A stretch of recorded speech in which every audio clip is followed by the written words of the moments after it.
नमस्कार दोस्तों, मैं हूं संजय सागर और आप देख रहे हैं मेरा यूट्यूब चैनल एफएस वीडियो महूनगर। दोस्तों, आज की क्लास में हम आपसे बात करने वाले हैं use of preposition. Use of preposition के बारे में आज हम आपसे बात करेंगे और दोस्तों आपको बताएंगे किस तरह के वाक्य होते हैं यूज़ ऑफ प्रीपोजिशन, किस तरह से कर सकते हैं, इसके नियम भी बताएंगे। तो चलिए अनुवाद के नियम देख लेते हैं। सबसे पहले समय न गंवाते हुए ये आते हैं अनुवाद के नियम। फर्स्ट दिया हुआ है छोटे स्थान के लिए एट और बड़े स्थान के लिए इनका प्रयोग होता है। उदाहरण के तौर पर हम सबसे पहले 2 और 5 को देख लेते हैं। तो चलिए एग्जाम्पल दिखा देते हैं। देख लीजिए दोस्तों, दूसरा उत्तरकाशी उत्तर प्रदेश में नहीं है। तो उत्तरकाशी इज मानी है, नॉट मानी नहीं, और इन मतलब मैं, और उत्तर प्रदेश में हमने पहले पढ़ा था।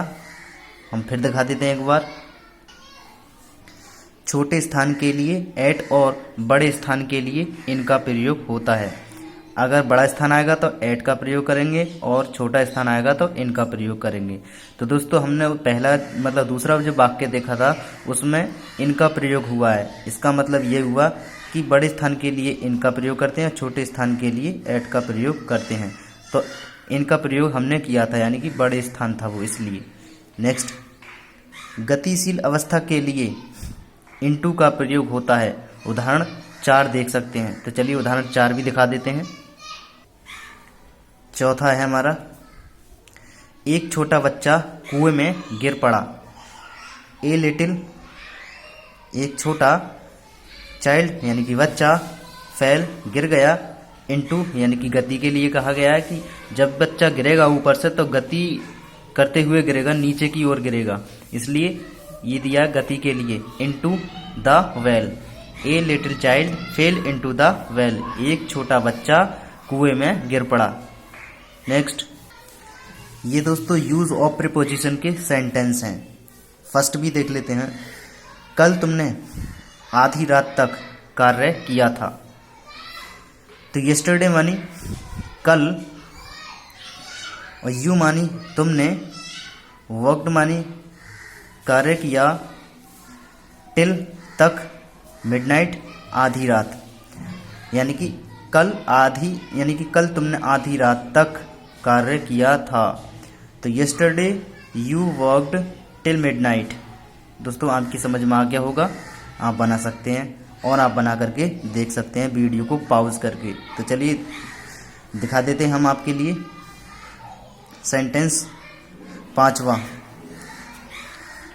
दिया हुआ है कि रानी खुर्जा में रहती है। रानी खुर्जा में रहती है। रानी मानी रानी, लिप्स मानी रहती है, प्रेजेंट इंडेफिनिट बनाया है, और एट यानी कि छोटा वो आया है, हमने पढ़ा था एट छोटे के लिए और इन बड़े के लिए करते हैं। तो यहाँ पर हमने इनका प्रयोग बड़े के लिए किया था और यहाँ छोटे यानी कि छोटा स्थान वो खुर्जा। तो यहाँ पर दिया हुआ है कि रानी लिव्स एट खुर्जा। नेक्स्ट, 8वां, तुम सुबह से अनुपस्थित थे। तुम सुबह से अनुपस्थित थे। तो यू मानी तुम, हैड बीन हमारी सहायक क्रिया है और ये पास्ट परफेक्ट में पहुंच चुकी है। एब्सेंट मानी अनुपस्थित थे, सिंस हमने निश्चित के लिए लगाया है, और मॉर्निंग सुबह से। तुम सुबह से अनुपस्थित थे। तो you had been absent since morning. Next, हवा जीवन के लिए आवश्यक है। हवा जीवन के लिए आवश्यक है। दोस्तों सेंटेंस भी सही है और बात भी बिल्कुल ठीक है। यहाँ पर आते हैं, एयर मानी हवा, इज मानी है, नेसेसरी मानी आवश्यक, टू लाइफ मतलब जीवन के लिए, और टू कैसे इस्तेमाल किया है वो हम आपको अभी दिखा देते हैं नियम। 8वां देख लेंगे कि नेसेसरी के बाद में टू का प्रयोग होता है। आपने अभी वाक्य पढ़ा था जिसमें टू इस्तेमाल हुआ है। नेक्स्ट, 12वां आता है, श्याम ने अपने नौकर को छड़ी से पीटा। तो श्याम मानी श्याम, बीट मानी पीटा, हिज मानी अपने, सर्वेंट मानी नौकर या नौकर को, विद स्टिक छड़ी से। दोस्तों सेंटेंस कंप्लीट है, आप बना सकते हैं, हमने आपको बता दिया किस तरह से बना हुआ है। नेक्स्ट आते हैं 16वां, वह मेरे पास बैठा था। कौन बैठा था? वह मेरे पास बैठा था। तो ही मानी वह, सेट मानी बैठा था, बिसाइड मानी पास और मी मानी मेरे। बिसाइड लगाया है पास के लिए। चलिए दिखा देते हैं कैसे अनुवाद किया है। दोस्तों यह है नोट, पास के लिए बिसाइड उदाहरण 16वां भी देख सकते हैं, और अतिरिक्त के लिए बिसाइड्स हम इस्तेमाल करते हैं। उदाहरण के तौर पर 15वां हम समझ सकते हैं। और दोस्तों अभी जो हमने सेंटेंस बनवाया था उसके लिए एग्जाम्पल यानी कि जो अनुवाद है बनाने का, वो हम आपको बता देते हैं कौन सा था। यह है दोस्तों 9वां, यानी कि किसी यंत्र, चाकू, छुरी आदि से कार्य करने के लिए विध का प्रयोग होते हैं या करते हैं। तो 20वां समझ सकते हैं उदाहरण के लिए। अभी जो हमने सेंटेंस पढ़ा था वो फिर दिखा देते हैं एक बार। 12वां एग्जाम्पल हमारा, श्याम ने अपने नौकर को छड़ी से पीटा। तो किसी यंत्र से, किसी औजार से, जिसकी इंग्लिश हमने अभी पढ़ी थी अनुवाद का नियम में कि विध लगाते हैं, इसमें भी विध दिया हुआ है। तो Shyam beat his servant with a stick.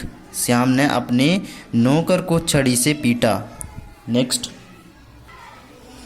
और दोस्तों 16वां वाक्य तो आप समझे होंगे, वह मेरे पास बैठा था। He sat beside me. ही मानी वह, सेट मानी बैठा, बिसाइड मानी पास, मी मानी मेरे। जो हमने पढ़ा था नोट में कि पास के लिए बिसाइड का इस्तेमाल करते हैं। 20वां सेंटेंस आता है, उसने चाकू से अपनी उंगली काट ली। किससे? चाकू से। किसी औजार या यंत्र इसमें इस्तेमाल किया गया है। तो ही मानी उसने, कट मानी काट ली, हिज मानी अपनी, उसने के साथ में यानी ही के साथ में हिज लगाएंगे अपने की इंग्लिश। और यदि यहाँ पर यू होता तो योर लगा देते, बी होता तो अस लगा देते। तो दोस्तों यहाँ पर दिया हुआ है हिज मानी अपनी, फिंगर मानी उंगली, विद यानी इस्तेमाल किया है, उसमें विद का प्रयोग करेंगे किसी यंत्र के द्वारा दिया हुआ होगा तो। और ए नाइफ मतलब चाकू से। तो उसने चाकू से अपनी उंगली काट ली। तो he cut his finger with a knife. Next 22वां सेंटेंस देख लेंगे, मेरे साथ कार्य करो। वर्क मानी कार्य करो, विद मानी साथ, मी मानी मेरे। इसमें भी आया है विद, यानी कि मेरे साथ कार्य करो, वर्क विद मी। नेक्स्ट दोस्तों यहाँ पर आता है सम मोर प्रीपोजिशन यूज्ड। सम मानी और, अधिक, मोर मानी अधिक, प्रीपोजिशन मानी प्रीपोजिशन, यूज मानी प्रयोग, कुछ और अधिक प्रयोग। तो यहाँ पर दिया हुआ है फर्स्ट, वह लंदन में रहता है। कौन रहता है? वह लंदन में रहता है। ही मानी वह, लिप्स मानी रहता है, इन लंदन, लंदन में, प्रेजेंट इंडेफिनिट में बनाया गया है। दोस्तों नेक्स्ट आता है वह कमरे में है। कौन है? वह कमरे में है। ही मानी वह, इज मानी है, इन मानी में, द रूम मानी कमरे, यानी कि वह कमरे में है। तो he is in the room. Next है वह कुएं में गिर पड़ा। वह कुएं में गिर पड़ा, यानी कि ही मानी वह, फेल मानी गिर पड़ा, इनटू यानी कि गति के साथ गिरा होगा, इसलिए गति के लिए इनटू को नीचे के लिए लगाया गया है। और ए आर्टिकल है, और वेल मानी कुएं, यानी कि वह कुएं में गिर पड़ा। तो ही फेल इनटू ए वेल। नेक्स्ट आता है मैं 4 दिन में लौटूंगा।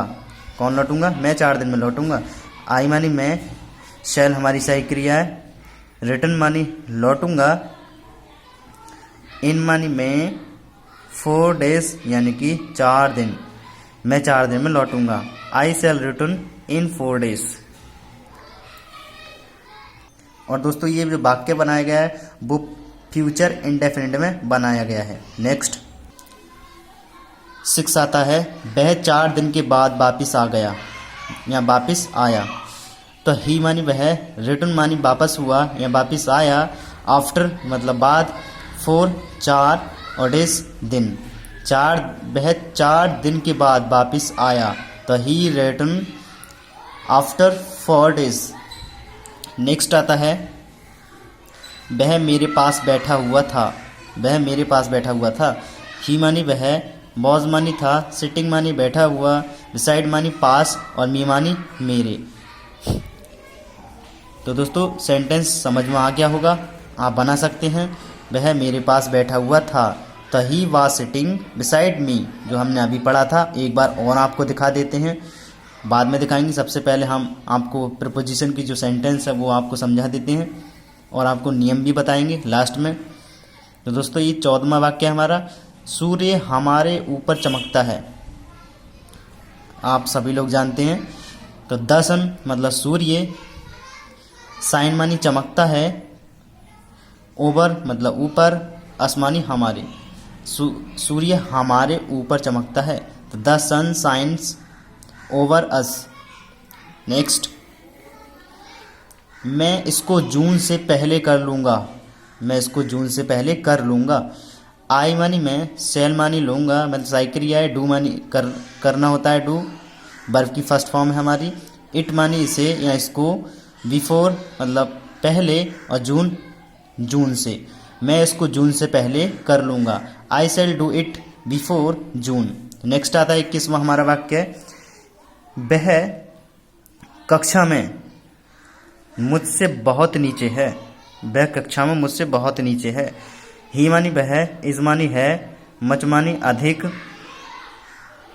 या बहुत अधिक, बिलो मानी नीचे, मी मानी मेरे या मुझसे, इन मतलब मैं, द क्लास कक्षा। एक बार और देख लीजिए, वह कक्षा में मुझसे नीचे है। ही मानी वह, इज मानी है, मच मानी बहुत अधिक या अधिक या बहुत, बिलो मानी नीचे, मी मानी मुझसे, इन मानी मैं, द क्लास यानी कि कक्षा में। वह कक्षा में मुझसे बहुत नीचे है। तो he is much below me in the class. दोस्तों ये जो आप देख रहे हैं एक्सरसाइज, ये इसमें से कोई 2-4 सेंटेंस आप बना सकते हैं घर पे बैठ कर। प्रीपोजिशन के हैं ये वाक्य। तो दोस्तों चलिए हम आपको डायरेक्ट अनुवाद के नियम बता देते हैं ताकि आप कन्फ्यूज़न ना हो और आप बना सकें। तो चलिए दोस्तों एक बार देख लीजिए। दोबारा से फिर बता रहे हैं दोस्तों हम, आप चाहो तो लिख सकते हैं। फर्स्ट आता है अनुवाद के नियम में, छोटे स्थान के लिए एट और बड़े स्थान के लिए इन का प्रयोग होता है। उदाहरण दूसरा और 5वां हम बना सकते हैं। नेक्स्ट आता है दूसरा, गतिशील अवस्था के लिए इनटू का प्रयोग होता है। उदाहरण 4 हम समझ सकते हैं। थर्ड आता है, दो व्यक्तियों में किसी वस्तु को बांटने के लिए बिटवीन और 2 से अधिक व्यक्तियों में बांटने के लिए अमाउंट का प्रयोग होता है। उदाहरण 7वां और 10वां हम समझ सकते हैं। 4 आता है, किसी वस्तु का किसी स्थान से प्रकट करने के लिए फ्रॉम का प्रयोग होता है। उदाहरण 9 हम समझ सकते हैं। नेक्स्ट आता है 5वां, प्रेजेंट परफेक्ट टेंस में और परफेक्ट कॉन्टिन्यूअस टेंस में निश्चित समय प्रकट करने के लिए सिंस और अनिश्चित समय प्रकट करने के लिए फॉर का प्रयोग करते हैं। दोस्तों उदाहरण के तौर पर हम 3रा और 8वां हम समझ सकते हैं और उसको देख सकते हैं, तो वो हम आपको दिखाएंगे और आप इसमें से जो एक्सरसाइज हमने बताई थी आप उसका स्क्रीनशॉट ले सकते हैं। दोस्तों आप समझ सकते हैं और आप विशेष तरह से ध्यान रखें इस वाले जो नियम को जो हम आपको अभी बता रहे हैं। चलिए नेक्स्ट 6 आता है, पास्ट टेंस में तक के लिए टिल का प्रयोग होता है। उदाहरण के तौर पर हम एक देख सकते हैं जो हमने आपको बता दिया है। 7वां देख लेते हैं, वाय का यूज या वाय का प्रयोग द्वारा के अर्थ में होता है। उदाहरण के तौर पर हम 6ठा और 25वां सेंटेंस हम देख सकते हैं। और 8वां आता है, निसेसरी के बाद में टू का प्रयोग होता है। उदाहरण के तौर पर 11वां और 27वां हम सेंटेंस देख सकते हैं। दोस्तों नेक्स्ट आता है, किसी यंत्र, चाकू, छुरी आदि से कार्य करने के लिए विद का प्रयोग होता है। उदाहरण 20वां हम समझ सकते हैं और हमने कुछ ऐसे कराए भी हैं जो पीछे आपको बता दिए गए हैं। नेक्स्ट रहता है 10वां, बीमारी से मरने के लिए डाई क्रिया के बाद में ऑफ का प्रयोग करते हैं। दोस्तों बहुत ही ध्यान से समझना और याद भी रखना, तभी आप प्रीपोजिशन के जो वाक्य हैं वो बना पाएंगे।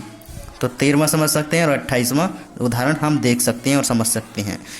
दिया हुआ है नेक्स्ट 11वां कि present perfect tense comma present perfect continuous tense और पास्ट परफेक्ट कॉन्टिन्यूअस टेंस में निश्चित समय यानी कि पॉइंट ऑफ टाइम के लिए सिंस तथा अनिश्चित समय पीरियड ऑफ टाइम के लिए फॉर का प्रयोग किया जाता है।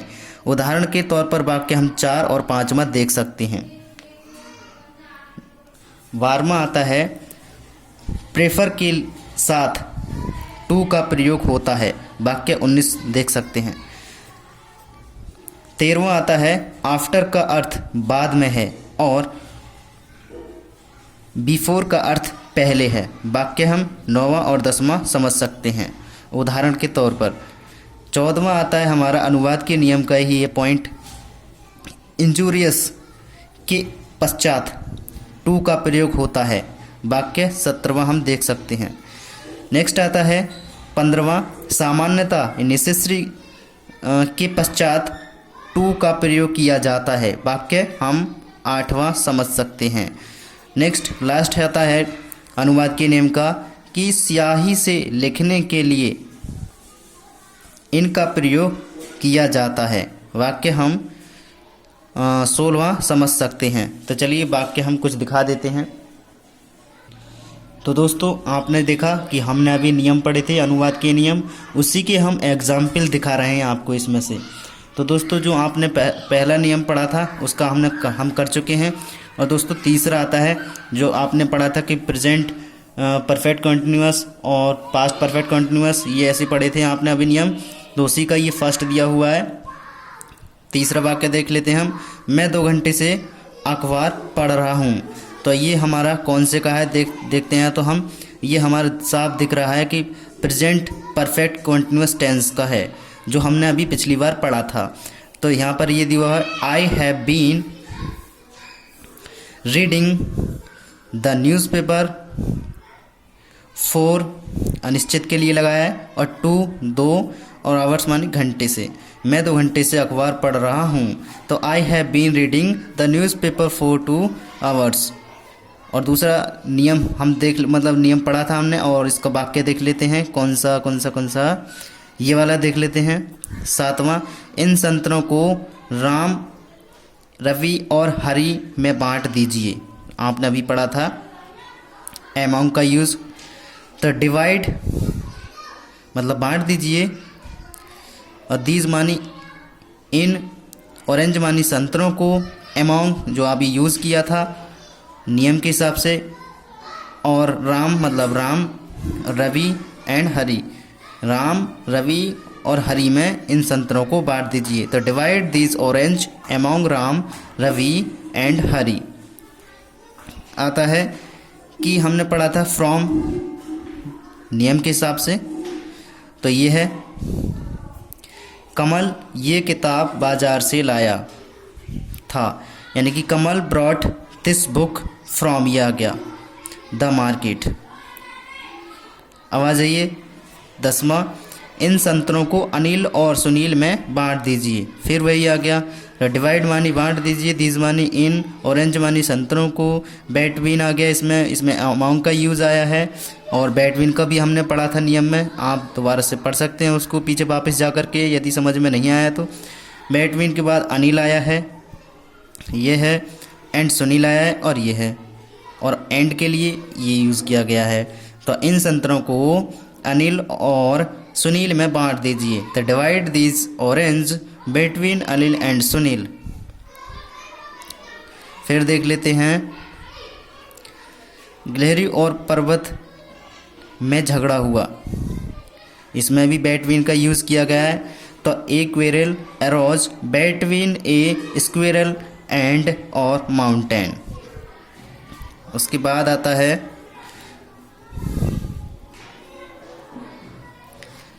18वां वाक्य देख लेते हैं। धूम्रपान करना स्वास्थ्य के लिए हानिकारक है। इंजूरियस, जो आपने अभी पढ़ा था नियम में। Smoking is injurious to health. फिर उसके बाद आता है 20वां वाक्य, हमने आपको पहले ही पढ़ा दिया था। 21वां देख लेते हैं एग्जाम्पल के तौर पर। तो इन तीनों भाइयों में झगड़ा हुआ था। तो ए क्वेरेल अरोज एमोंग आया था उसी की तरह, और दीज इन थ्री, तीनों ब्रदर्स मतलब भाइयों में। तो एक quarrel arose among these three brothers. Next दोस्तों, जो हमने अभी नियम पढ़े थे अनुवाद के दोस्तों, उनके हम आपको सेंटेंस एग्जाम्पल के तौर पर हमने बताया था कि ये देख सकते हैं, वो देख सकते हैं, वही दिखा रहे हैं दोस्तों। हम समझा तो हमने पहले ही दिया था। तो चलिए यहाँ पर देख लीजिए तीसरा वाक्य कि एग्जाम्पल के तौर पर किस किस का यूज़ हुआ है। तो यहाँ पर हुआ है कि मुझे चाय की अपेक्षा दूध अधिक पसंद है।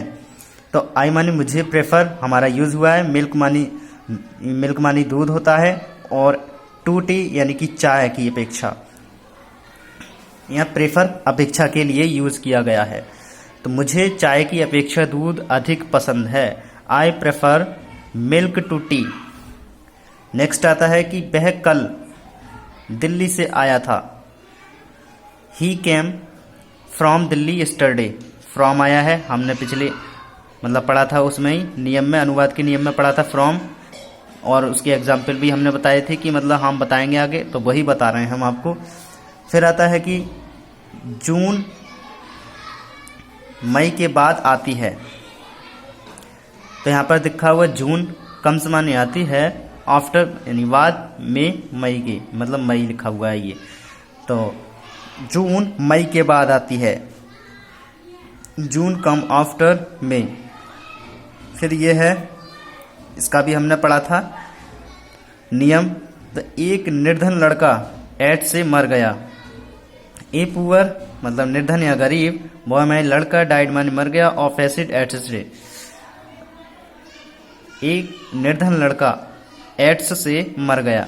तो a poor boy died of ads.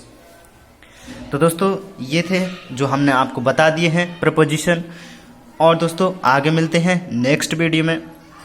और यदि दोस्तों वीडियो अच्छी लगी है तो लाइक करना, सब्सक्राइब करना चैनल को यदि नए हैं। और दोस्तों आप बहुत ही अपना पूरा फोकस, अपना पूरा समय ग्रामर पे लगा दो दोस्तों मेरे हिसाब से, क्योंकि ग्रामर भी बहुत ही ज़रूरी है। जिस तरह से मैथमेटिक्स और एग्जाम्पल के तौर पर जिस तरह से हम खाना खाते हैं, खाना ज़रूरी है, उसी तरह से स्टूडेंट के लिए पढ़ना ज़रूरी है पास होने के लिए। तो दोस्तों हम उसी के लिए, मैं भी एक स्टूडेंट हूँ जो आपको पढ़ा रहा हूँ। फिलहाल इतना नहीं जानता, लेकिन इतना जानता हूँ कि मैं आपको सिखा सकता हूँ। तो चलिए दोस्तों मिलते हैं नेक्स्ट वीडियो में और नए टॉपिक के साथ। धन्यवाद।